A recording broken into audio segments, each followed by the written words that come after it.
Hey, Vegan Freaks, welcome to Vegan Freak Radio number 59 on February 13th. When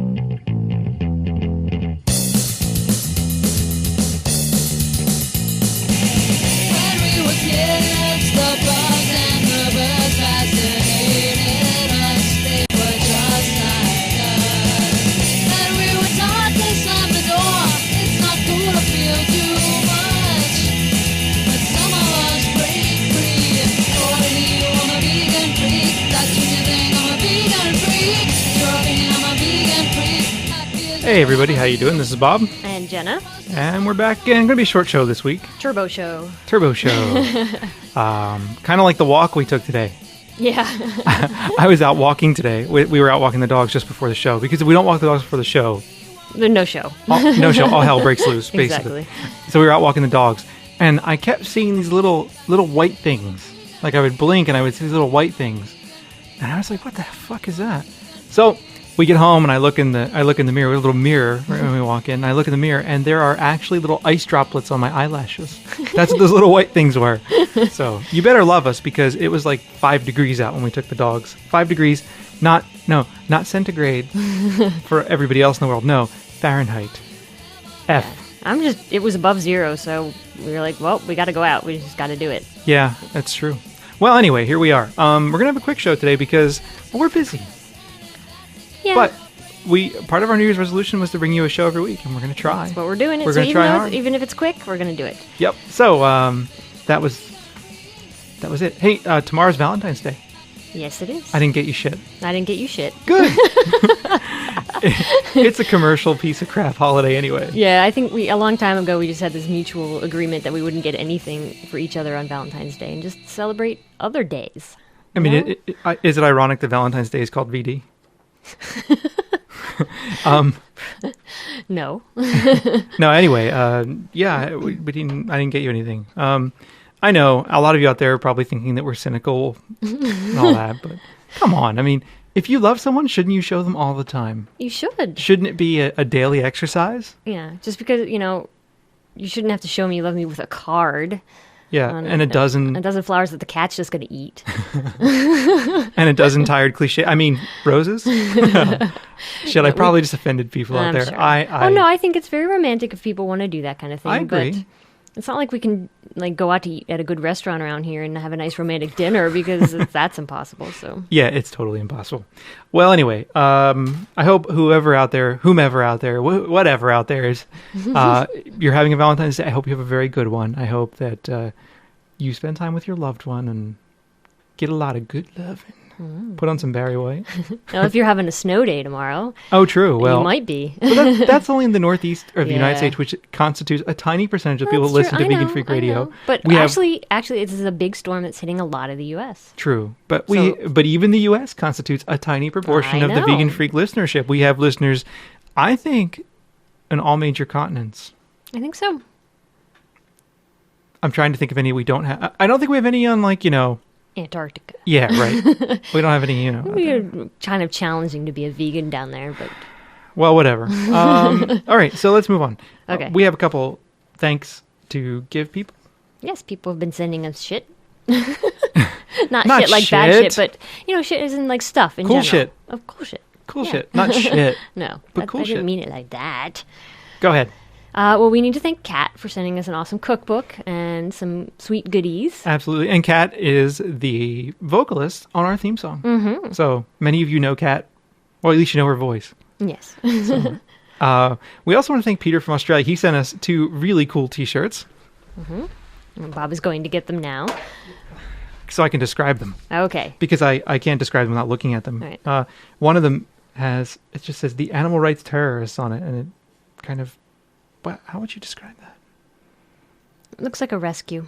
Yeah, it's basically a rescue. So, which is pretty cool.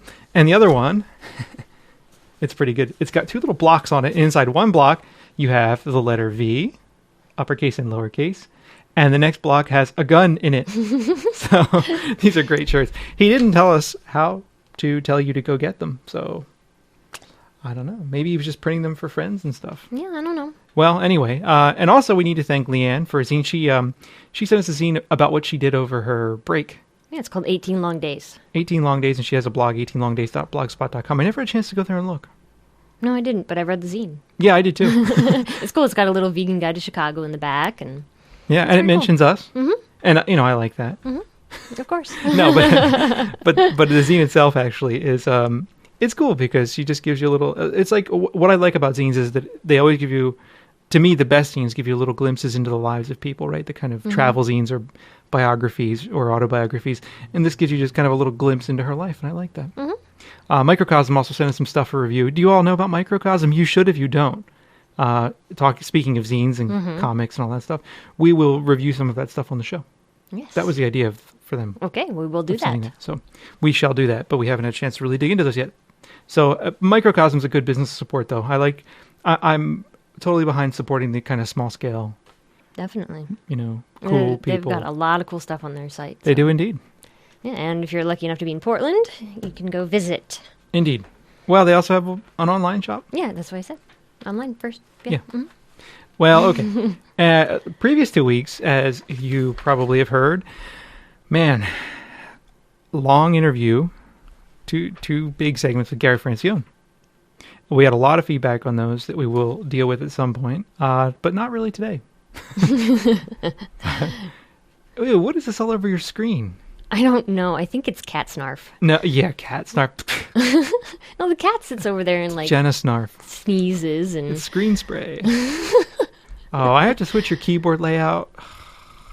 See, for just in case anybody wants to know, I type with a different keyboard layout than the rest of the world because I'm a nerd. I have this obsession with efficiency, which is inefficient. I have an inefficient obsession with efficiency. No, I use a Dvorak keyboard layout, and the home row is designed so that, like something like, I don't know, the most common keys are right on the home row rather than scattered throughout the keyboard like with QWERTY. Anyway, and so you can type faster usually. Well, you can type about the same, but there's a lot less. Most of your typing's in the home row, so there's a lot less kind of nastiness with Awkward the wrists. movement. Yeah. So anyway, if you're interested in Dvorak, we can point you in the right direction of some resources. Just be in touch with me. I'm always happy to convert people to veganism and to Dvorak typing. It's better for you. It is better for you. That's true. But anyway, we had some interesting comments on the Gary Francione interview, especially part 2. There is, if you go to podcast.veganfreak.com and look at the Gary Francione Returns to VFR part 2, there is like a smackdown debate. It's like a steel cage match between Gary Francione and like whoever Friends of Animals could find to argue with him. I mean, that's the way it looks to me. I'm not saying anybody's right or wrong. Frankly, at this point, it has kind of the air of a pissing contest to it, but you should go take a peek at it. Podcast.veganfreak.com. Very long debates. I actually, saying it's a pissing contest, I think it minimizes some of the arguments that are going on. I don't mean to do that. That's a little unfair. But there is this back and forth going on that's worth checking out. I haven't even read the latest. There's 34 comments here. Oh my God. They're all quite long. Yeah. Yeah, and as Dino said on the forums, he put up this picture of a teal deer when I recommended that people go read this. So it's a deer and it looks teal. So I'm like, what the fuck is a teal deer? So he then explains that teal deer is short for TL, DR. Too long, didn't read. Teal deer. So I'm not encouraging you to not read things because they're too long. I'm an academic. I think people should always read long and boring things. But however, there's a very interesting argument debate going on there and some interesting feedback to the show. There's also been some feedback on the forums. But in any case, that's worth checking out. I also know that Eric Marcus did a little response from some of the things that Francione talked about on the show. I think on the first show, I can't remember. I listened to it a while ago. And also, I think there's some things to talk about there, but I'm going to leave it for now because Francione and Eric Marcus are going to have a debate. So I'll let you know more about that as I know it. Anyway, lots of stuff going on there. Indeed. So again, we'd like to thank Gary and thank all our listeners for sending in awesome questions and for all your feedback and responses. We really appreciate it. Absolutely. And, I think the questions were great, actually. They brought out a lot of things, and I think that they were really solid. They kept us going for 3 or 4 hours, 3.5 hours. So they were excellent questions. We much appreciate it. And I know a lot of you don't agree with him. I know a lot of you do. I mean, we've gotten a lot of emails where people just wrote in and said, I've never thought about it like that. I'm a vegetarian. I have been for a long time, and I'm going vegan, and that's cool by me. Mm-hmm. So I'm happy to hear that. But anyway, let's move on. Okay. Did you want to talk about Whole Foods? I always say I'm not going to. I get so mad. I know. Okay, because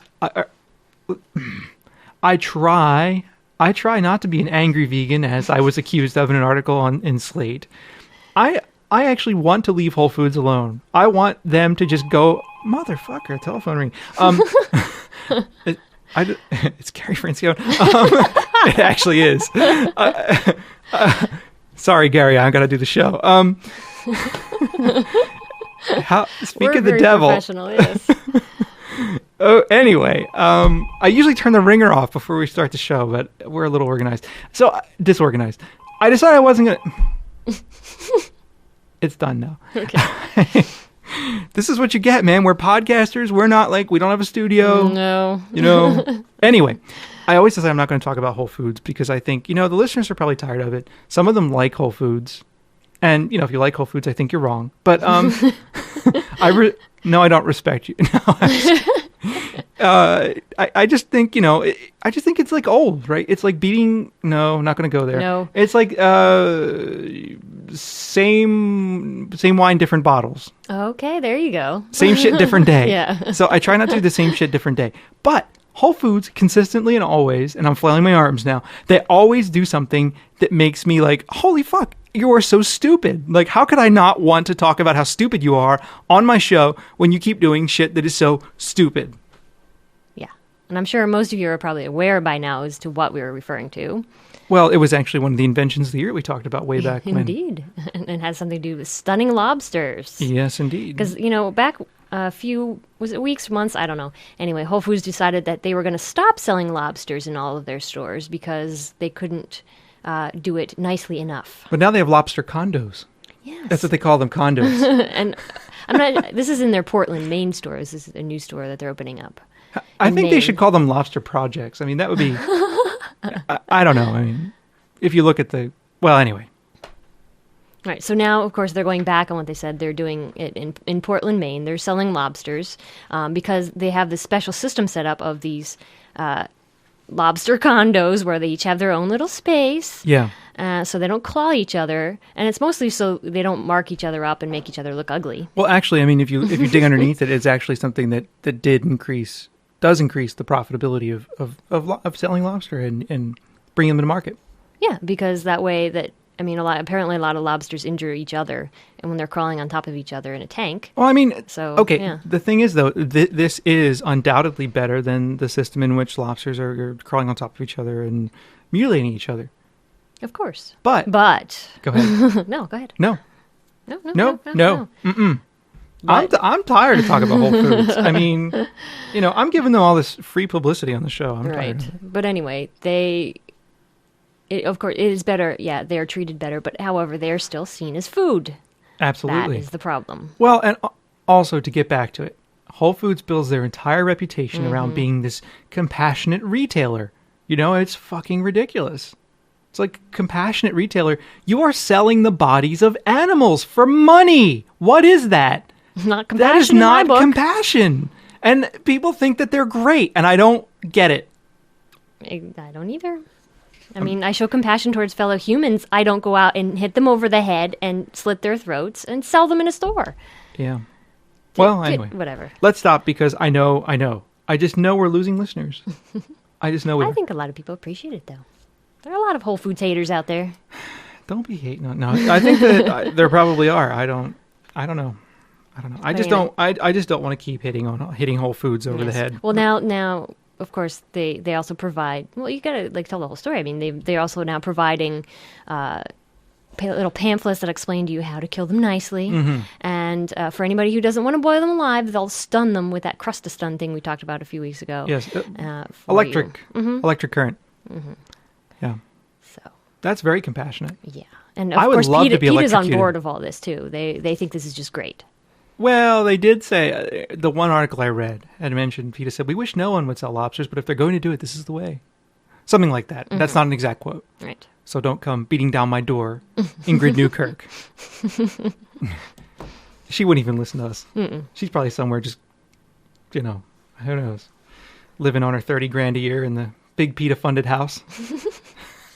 What? Nothing. Well, that's what she makes, right? 35 or something? I don't know. Yeah. Is that okay?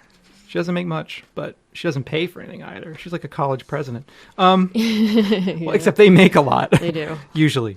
Anyway, let's move on away from Whole Foods. Okay. Let me just put a little call out there. If you have a Whole Foods rant, or if you want to talk about Whole Foods, call us and leave a voicemail. Because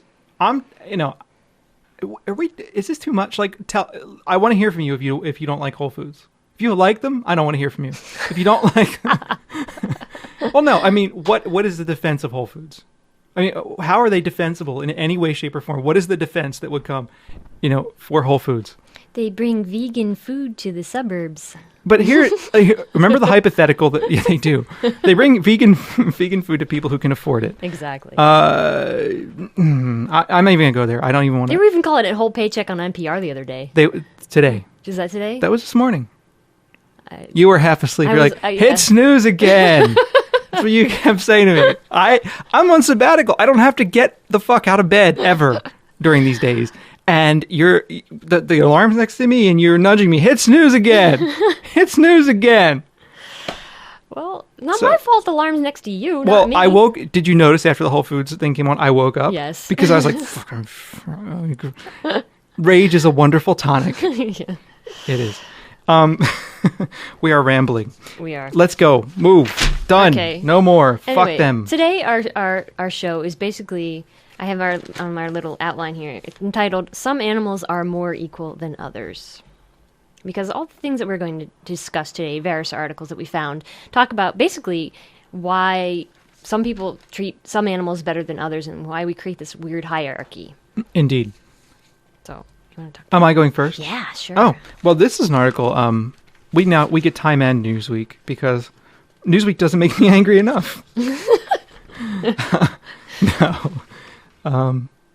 I think originally the idea was I was going to cancel Newsweek and try Time. Yeah. Because here's the thing. I more often than not read like alternative lefty media stuff. And I love that stuff, but I don't feel like I'm getting what the average person's getting. Like the average person in America is not out there reading, Z Magazine, right? Mm-hmm. The average person in America is reading Time in the doctor's office or at their house. So I like to read Time in Newsweek to see kind of where the currents are flowing. Mm-hmm. Like what's the particular thing, what's the particular meme these days around different issues. Mm-hmm. So anyway, we have Time. And at the end of Time, there's this one piece called Your Time. Well, there's a section called Your Time, and it's technology, health, money, fitness, food, trends. So this one is called A Main Course. MANE.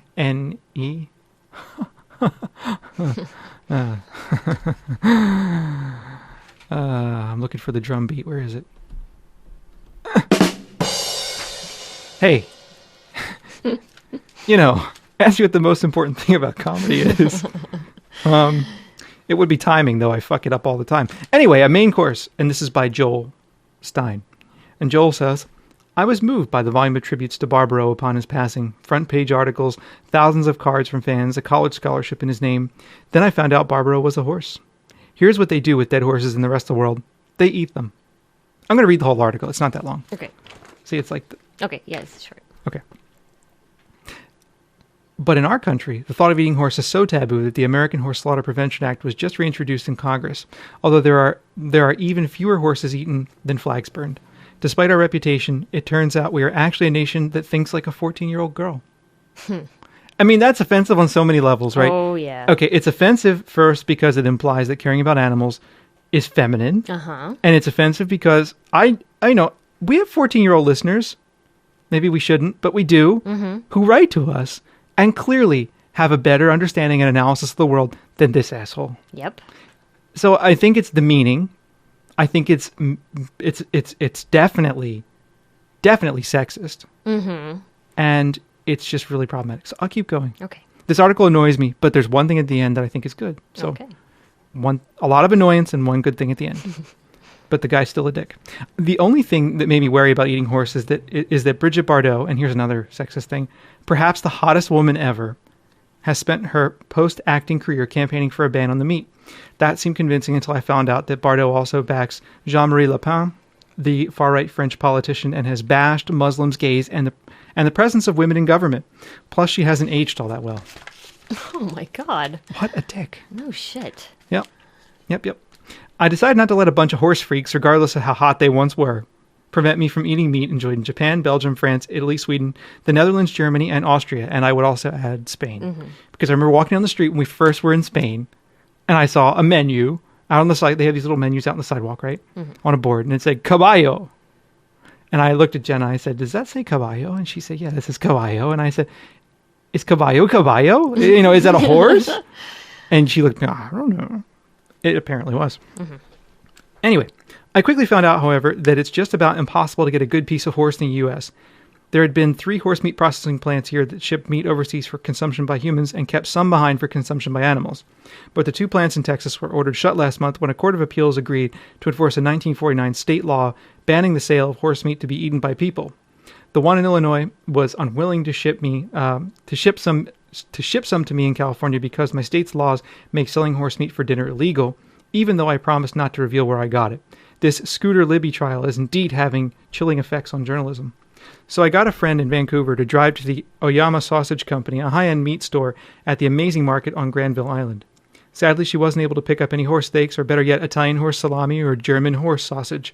Not only are they supposed to be great, but it would have allowed me to say horse salami and horse sausage throughout this article.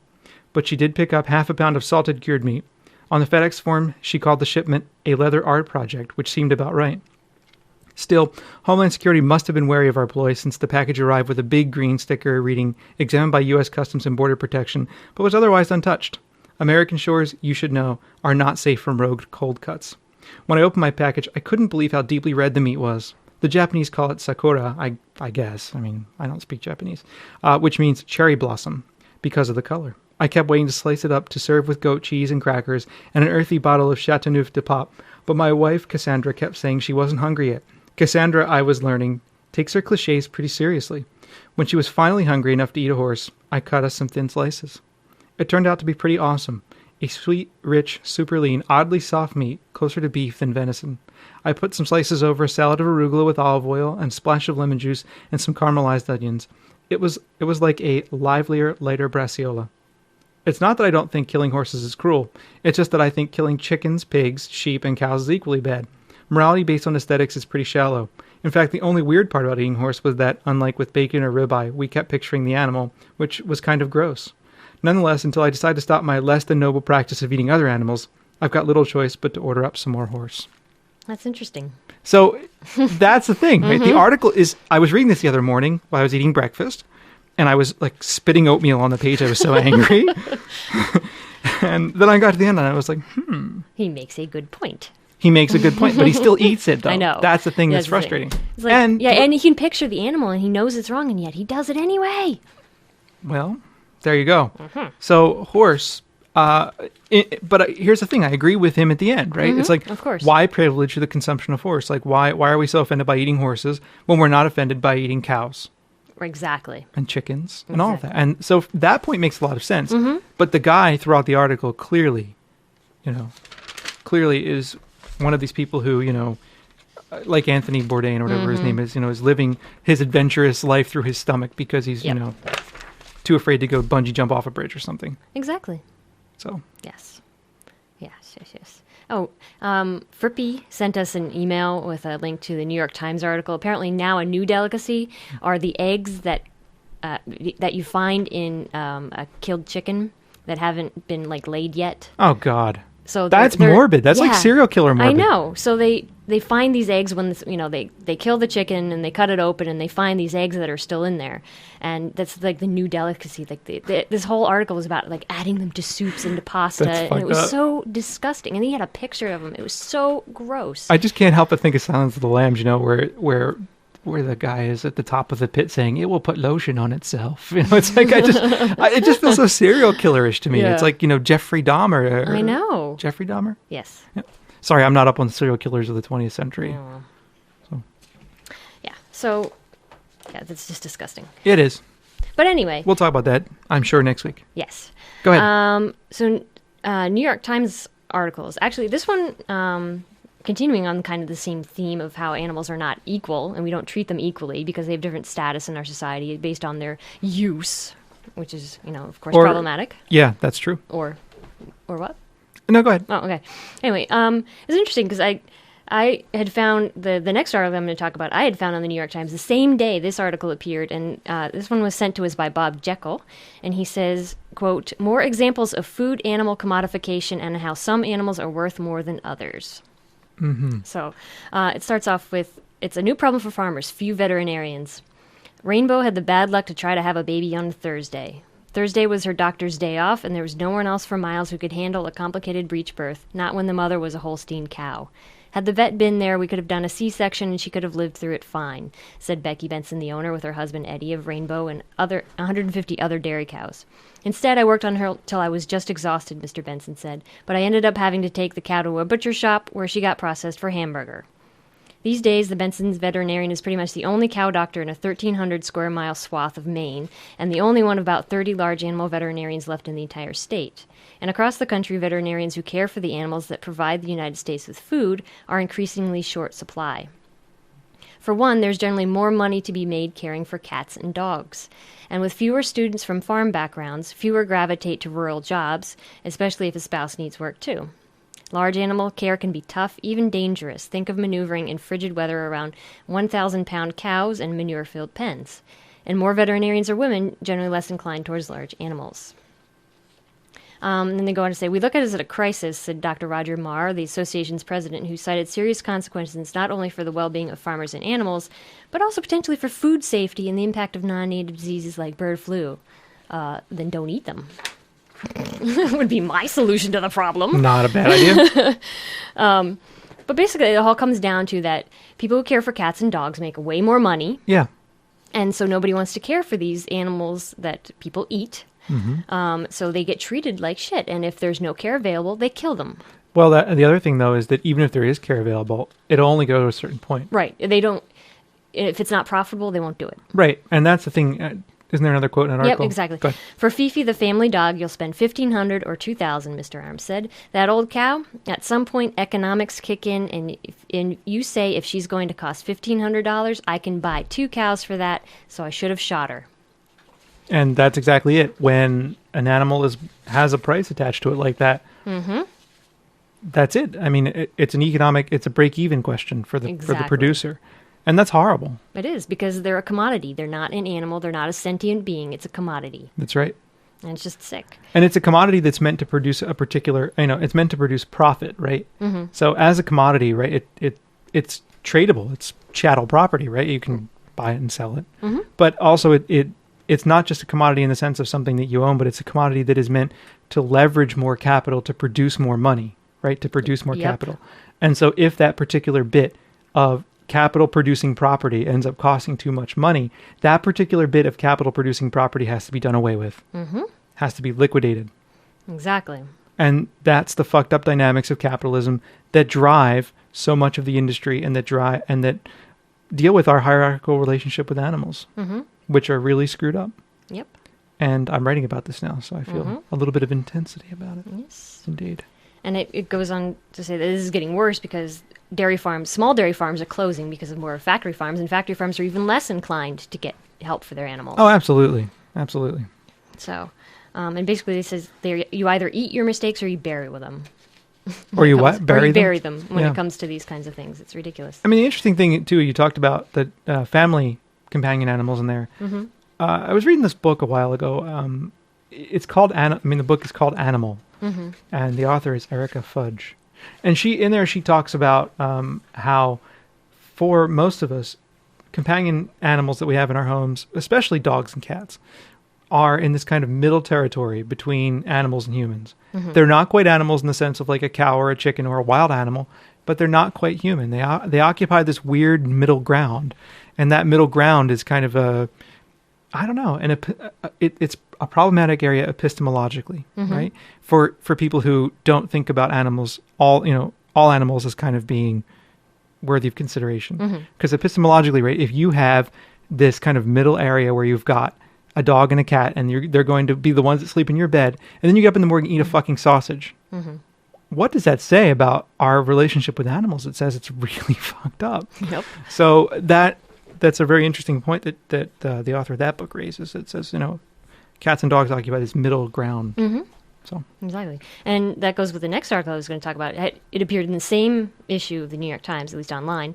The article's called "Nerves as Frayed as the Sofa, Call Your Own Dog Whisperer." And the whole article is about now basically that the dog whisperers on the National Geographic Channel and everything, that is now in cities, you can go, find your own dog whisperer, and they're really high in demand, and people are willing to pay hundreds of dollars. But on the one hand, that's a good thing. I know. Okay. I was just going to say that on one hand, it's great because that means that people are more likely to keep their dogs if they can solve the problems, and learn how to deal with the dogs. And it's all about, a lot of it's about training the human, not about training the dog, really. That's true, too. Some of it's about training the dog, but it's also teaching humans how to deal with their companion animals. And I think that's a great thing because that way people were more likely to keep their animals, as companions and not return them to shelters and that kind of thing, or they're more willing to have an animal.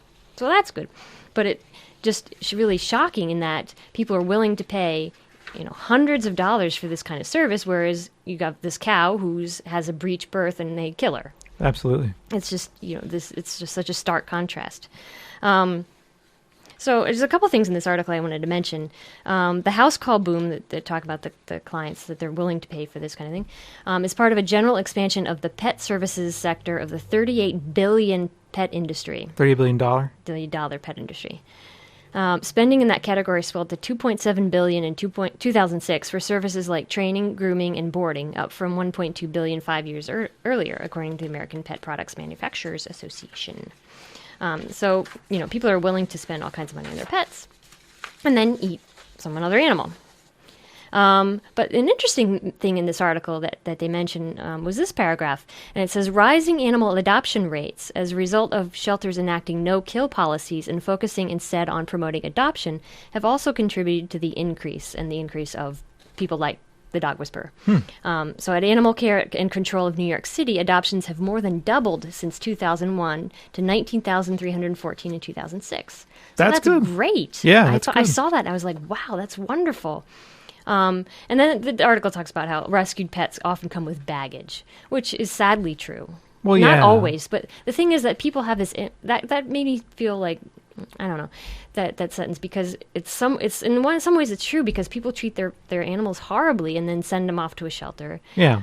But also you can find amazing animals. But just because a dog has baggage does not mean that dog does not deserve a home. Exactly. I mean, yeah, you can find an amazing animal at a shelter, but you can find non-amazing ones too, and the non-amazing ones deserve a home as well. Exactly.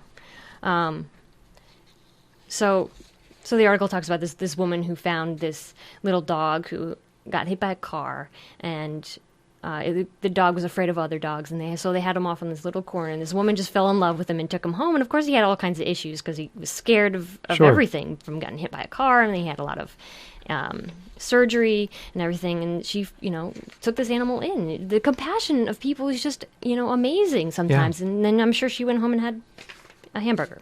Well, it's because I think people can see a dog, they can relate to a dog, they have experiences with dogs. A lot of people don't have everyday experiences with other animals. I think that's the distance.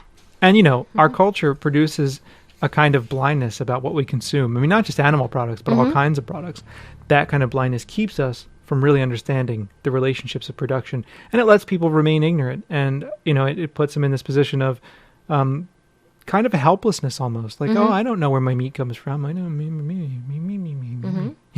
Or a lot of people, oh no, all that stuff about the factory farms, that's hyperbole. That's not really what goes on. Or I'll eat free range. Yeah.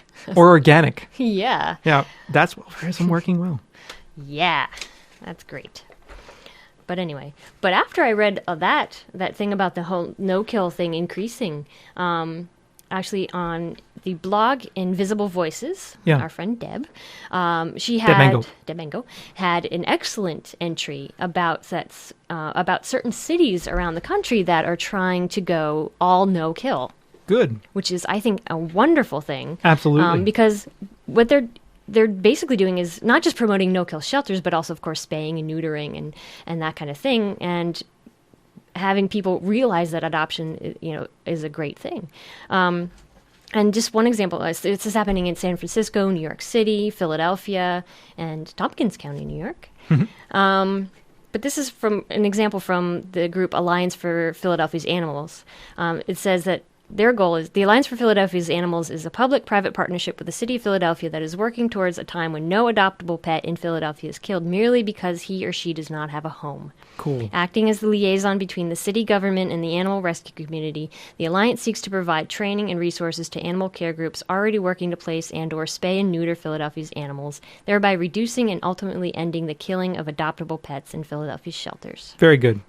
I think that's excellent. I agree. And it shows that it is possible. We don't have to kill them. We just have to work harder. The spaying, the neutering, finding homes. I agree. It can be done. I think it can be done. And the fact that it's being adopted by larger cities and by whole counties, I think is evidence that it can be done on a big scale. Unlike what, for example, would say. No, I think it's ridiculous for anyone who says that they support animal rights or that animals deserve equal recognition to be in the business of arguing for the death of those exact same animals. It's a fucked up situation. It really is.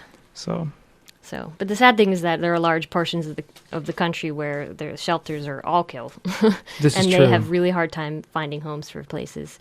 In fact, I read an article quite a while ago about some places in the South are shipping animals up towards the north because they know they can find homes up to the Northeast. I've never read that. That people are like volunteering to drive these animals up there. It's crazy. So that's all we have. That's it. That's our show. No email, no voicemail this week. Yeah, we did promise you we'd bring you a show, but we didn't.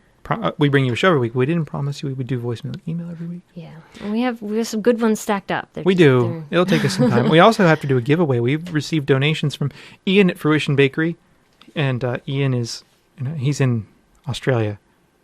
But anyway, I'm looking at his little menu of goodies here. Man, I'm hungry. I know, it's going to be sprouted wheat, sesame crust. Anyway, focaccia is all vegan.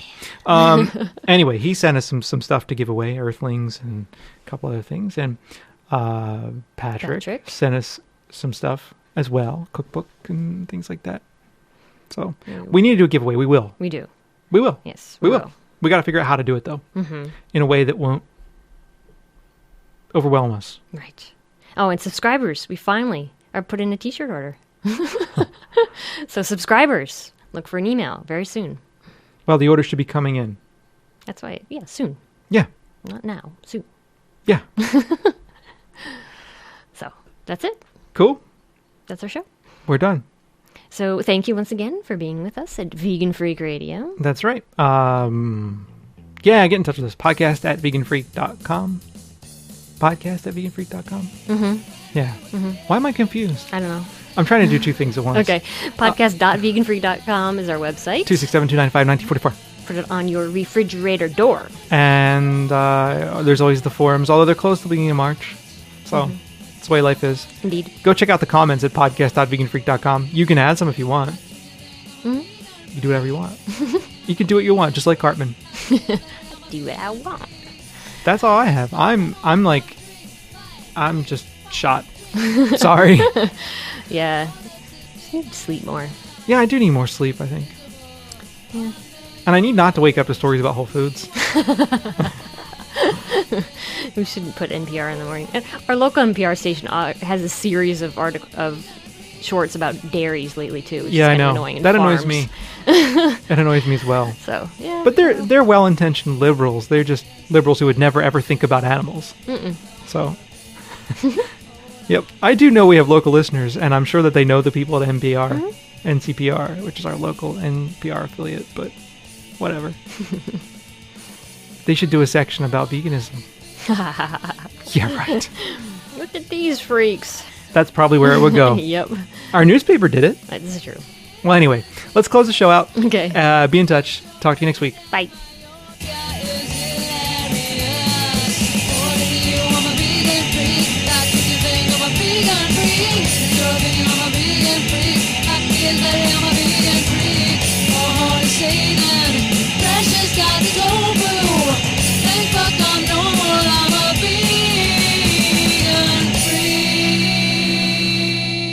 And by the way, some of you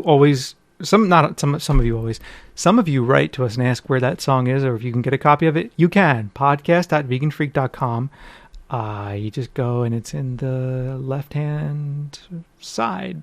So left-hand side, left-hand column. It says listen to our Kick-Ass Vegan Freak theme song. You can right-click on that bad boy and download it. So there you go, if you ever want a copy of it.